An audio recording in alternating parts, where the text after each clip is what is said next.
নমস্কার বন্ধুরা, good morning. আজকে হচ্ছে ডে 11। আমার ড্রাগন ফ্রুট গাছের কুড়িটা কত সুন্দর বড় হয়েছে, দেখতে খুব ভালোই লাগছে, বেশ ভালো বড় সাইজ হয়েছে। অ্যাকচুয়ালি বন্ধুরা, আমার হাতে ডে 10টা মিস হয়ে গেছে, কারণ কি আমরা কেউ বাড়িতে ছিলাম না, তাই ভিডিওটা রেকর্ড হয়নি। আর দেখুন বন্ধুরা, একদিনের মধ্যে দুখানা কুড়ি কেমন সুন্দর নষ্ট হয়ে গেছে। এই কুড়ি দুটো আর ফল দেবে না, এটা খারাপ হয়ে গেছে। বাকি কুড়িগুলো মোটামুটি ঠিকই আছে সাইজে। দেখুন সব ভালোই গ্রোথ নিয়েছে, এগুলো গ্রোথ ভালো আছে, এটারও গ্রোথ ভালো আছে। বাকি কুড়িগুলো ঠিকঠাকই আছে, হোপফুলি এরা সারভাইভ করবে।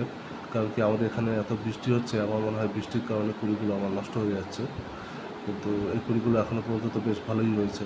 হোপফুলি এরা ফলও দেবে, আশা করা যাক। ঠিক আছে, আসুন দেখি বাকি ওইদিকে যে কুড়িগুলো রয়েছে সেই কুড়িগুলো একটু দেখিয়ে দিই আপনাদের। এই দেখুন, এই কুড়ি দুটো ভালো রয়েছে, এখনও পর্যন্ত ভালোভাবে গ্রোথ নিচ্ছে এরা।